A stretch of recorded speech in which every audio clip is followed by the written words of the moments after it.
Ntar ya. Kesian. Mas, ini kan mendengar kabar gugatan dari Aisyah sendiri itu kapan Mas mungkin? Oke, jadi terkait itu memang saya betulkan gugatan itu telah dilayangkan oleh Mbak Echa. Namun saya baru bertemu sama Mas Eza itu hari Kamis minggu kemarin. Jadi waktu itu relas dan gugatannya belum sampai. Nah, gugatannya itu baru sampai hari Jumat kemarin.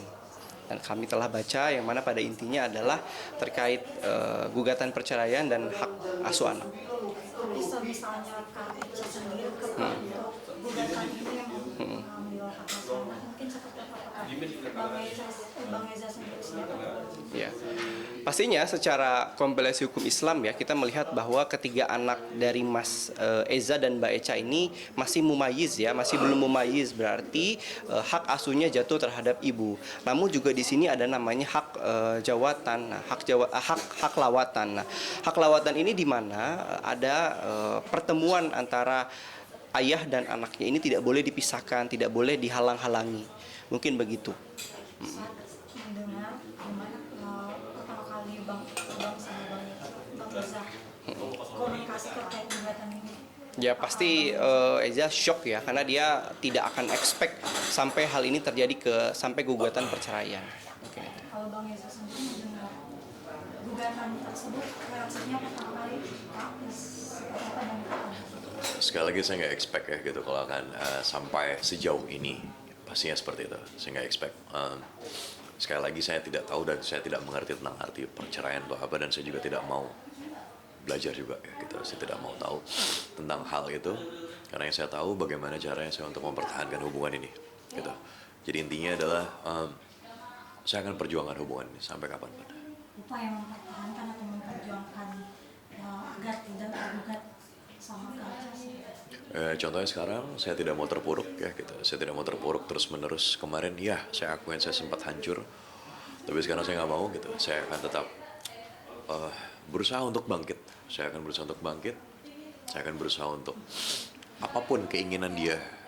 Saya butuh komunikasi yang baik gitu loh. Jadi dan saya akan berusaha kok gitu untuk menjadi lebih baik lagi sesuai seperti harapan dia. Terkait cekcok terkait apa sih Bang sampai sekonsisten ini Kak? Ya, ini sih lebih ke komunikasi internal ya gitu loh. Contoh mungkin salah satunya di otak saya ini kan hanya kerja, kerja, dan kerja. Yang sekali lagi itu untuk mereka. Tapi mungkin ya gitu.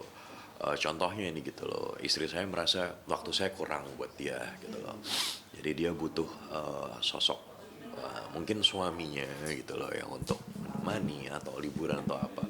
Sedangkan di otak saya itu hanya kerja gitu loh. Jadi mungkin itu salah satunya gitu. Itu salah satu yang trigger yang bikin kita jadi seperti ini.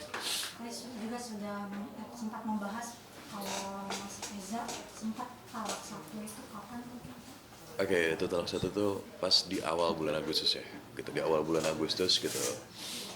Itu juga dalam kondisinya juga apa? Emosi Ya dalam kondisi emosi, dalam kondisi karena kita sama-sama emosi waktu itu ya gitu, kita sama-sama emosi gitu. Jadi dan ini nggak baik kan gitu, ini nggak baik dan akhirnya itu saya lakukan gunanya hanya untuk sebagai bentuk teguran ya gitu terhadap istri saya. Komunikasi sama Mbak Echa sendiri Sudah nggak ada sama sekali gitu. Kita benar-benar terputus hubungannya. Tidak ada chatting, tidak ada apa gitu. Jadi jujur saya pengen tahu gitu loh kondisi dia seperti apa. Saya pengen tahu kondisi anak-anak seperti apa. Paling nggak kirimin video lah gitu loh saya. tapi ada upaya nge-chat atau Saya sudah chat mungkin secara WhatsApp sih di blok ya gitu, tapi SMS masih bisa gitu loh. boleh nggak sih Mas liatin chat terakhir? Handphonenya saya simpen di mobil. Jadi nanti aja. Nanti aja. Kenapa nyimpen apakah biar Mas Eza nggak Iya. terpuruk? Betul, biar nggak terlalu. Lebih ke situ sih, lebih mungkin supaya nggak terlalu bikin saya jadi gimana. Tapi respon keluarga Mas Eza sendiri mendengar digugat Mas Eza digugat itu seperti apa? Semua kaget pasti, semua kaget karena semua tahunya kan kita baik-baik aja gitu loh. Semua kita tahunya kita baik-baik aja, tidak ada hal-hal yang ibaratnya terlalu berat yang ibaratnya kita sampai harus berpisah gitu, nggak ada gitu. Tapi ada upaya nggak ke rumah mertua atau kebetulan saudara-saudara? kebetulan oma itu ikut sama saya gitu, tinggal sama saya juga gitu. Nah, sekarang udah saya bingung nih gitu, saya harus kemana. Terus sejak Agustus itu juga 15 Agustus kemarin. rindu nggak sih? Rindu sekali. Rindunya seperti apa nih kenangan sama anak-anak mungkin?